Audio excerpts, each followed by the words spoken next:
मराठी वाचकांनो, महाराष्ट्रात सुभाष पाळेकर शेती पद्धती सुरू व्हावी आणि मग ते यवतमाळ, वर्धा असो की मराठवाडा असो, शेतकऱ्यांना आत्महत्या करण्यापासून परावृत्त करण्यासाठी ही कृषी पद्धती काय आहे सहज समजावी म्हणून मी सुभाष पाळेकर यांच्या हिंदी लेखाचे मराठी ट्रान्सलेशन करत आहोत. असे करत असताना मला योगायोगाने एक छान लेख सापडला त्यांच्या 6 वर्षापूर्वीचा. त्याला मी प्रस्तावना म्हणून आपल्या लोकांसमोर सादर करत आहोत. त्यामुळे यूट्यूबवर आपण हे लेख वाचा, ऐका आणि स्वसाक्षर होऊन आपल्या महाराष्ट्रातील 1 कोटी शेतकऱ्यांपर्यंत हे लेख पोहोचवा, ही तुम्हा शेतकऱ्यांना चरणस्पर्श करून विनंती. तर चला आपण आता सोप्या मराठी भाषेत जो लेख सापडला तो वाचूया, ऐकूया आणि आपल्या 1 कोटी शेतकऱ्यांपर्यंत पोहोचूया. माझ्यासोबत जोराने म्हणा, जय सुभाष पाळेकर. आपल्या वंशाच्या कल्याणासाठी त्यांचं ज्ञान पुढे चाललं पाहिजे. वाचकांनो, हे तुम्ही ऐकून घ्या आणि शांतपणे वाचनसुद्धा करू शकता. मागच्याच लेखात आपण पाहिलं की सुभाष पाळेकर यांना 5 वर देवाकडून मिळाले की जे शेतकऱ्यांना आपल्याला तारू शकतात. जीवामृत, घनजीवामृत, वापसा, आच्छादन आणि ह्युमस, अशी ही 5 तत्त्व आहेत वर त्यांना सापडलेत. आणि त्यांनी शेतीला खताची आवश्यकताच नाही हा सिद्धांत सिद्ध करून दाखवला. आणि हिमाचल प्रदेशमध्ये त्यांचे हे प्रयोग झालेले आहेत. वाचकांनो, लेखकाची 6 दिवसाची 2 भव्य शिबिरं 2019पर्यंत हिमाचल प्रदेशमध्ये झाली. त्यानंतर दरवर्षी 3-3 हजार व्यक्तींची शिबिरं राजस्थान, आंध्र प्रदेश, तामिळनाडू, केरळमध्ये झालीत. आपण महाराष्ट्रीयन शेतकरी म्हणजे पिकतं तिथं किंमत नसतं. आपल्या अमरावतीचा हा महान आत्मा असून याची आपल्या कोणाला ओळख नाही. आपण आत्महत्या करत राहतो. आणि म्हणून चला आपण आता स्वयंसाक्षर होऊया. आणि म्हणून आपण हे वाचा, याच्या गोष्टी सांगा. जय सुभाष पाळेकर. शेतकरी एकमेकाला भेटले की म्हणा, म्हणजे हे ज्ञान सर्वांपर्यंत पोहोचत राहील. सुभाष पाळेकर गाडगे महाराजचा अवतार आहे. ते स्पष्टच म्हणतात की आपल्या शेतीमध्ये रासायनिक खतं, कीटकनाशक, औषध सर्व पाहिजे. मग जंगलातील शेतीला ती का नको? तर याची विद्यापीठाजवळ उत्तरं नव्हती. आणि ह्याच्यासाठी त्यांनी 30 वर्ष आपलं आयुष्य झिजवलं.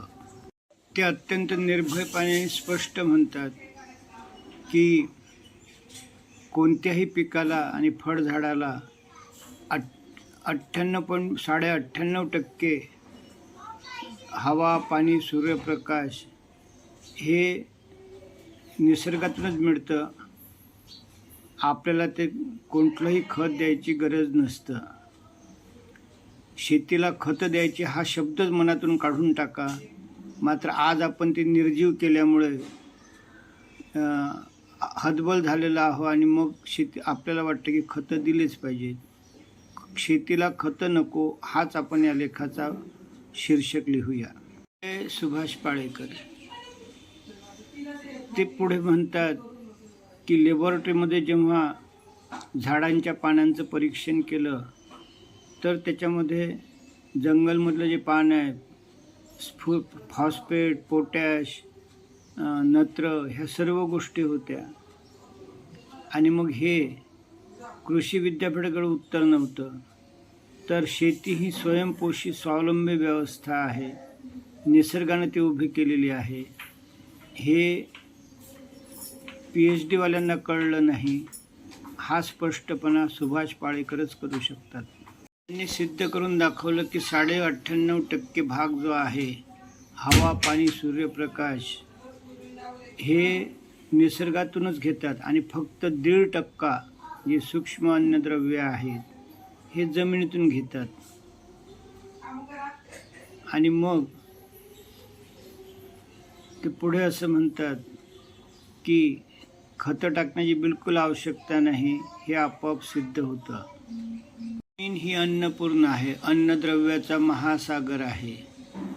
मात्र त्यासाठी त्यांनी सांगितलं की ह्या ज्या अन्नद्रव्य असतात ती मुळांना देण्याचं काम त्यांचे मित्र कोटी कोटी सूक्ष्म जीवाणू करतात आणि हे कोटी कोटी सूक्ष्म जीवाणू आपण मारलेत म्हणून आज आपले बेहाल होत आहेत. या रासायनिक खतांमध्ये कॅडमियम, आर्सेनिक, पारा हे विषारी द्रव्य आपण टाकतो आणि जमीन निर्जीव करतो. तर हे लक्ष द्या.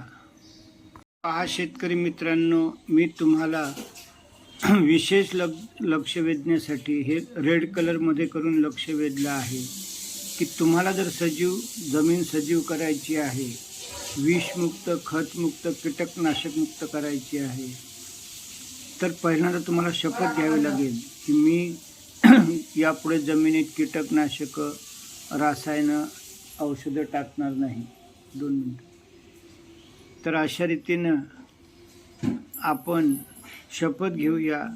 समजा तुमच्याकडे 5 एकर शेती आहे तर भले अर्ध्या एकरवर प्रयोग सुरू करा आणि मग हळूहळू 5 वर्षात तुम्ही पूर्ण 5 एकरमध्ये रासायनिक खतमुक्त, कीटकनाशकमुक्त शेती सुरू केलेली असेल. आणि म्हणून मी ही सर्व उठाठेव करत आहो. जय सुभाष पाळेकर. वाचकांनो, हा पहा महत्त्वाचा मुद्दा. आणि या ठिकाणी आपल्याला असं ते सिद्ध करून दाखवतात की त्यांनी 88 ते 2012 वर्ष तपश्चर्या केली आणि त्यांना असं दिसून आलं की गाईचं शेण, गोमूत्र यामध्ये हे कोट्यावधी जंतू निर्माण करणारी शक्ती आहे. ते किटाणू आहेत जे शेतीला सजीव करू शकतात आणि त्याला त्यांनी नाव ठेवलं जीवामृत, घनजीवामृत. आणि त्यावरून आपण 5 पुढे मुद्दे वर्कआउट केलेले आहेत. जीवामृत, घनजीवामृत, आच्छादन, बीजामृत आणि वापसा. तर ही प्रस्तावना झाल्यावर आता आपण त्यांच्या हिंदी लेखाकडे थोड्या वेळाने जाणार आहोत.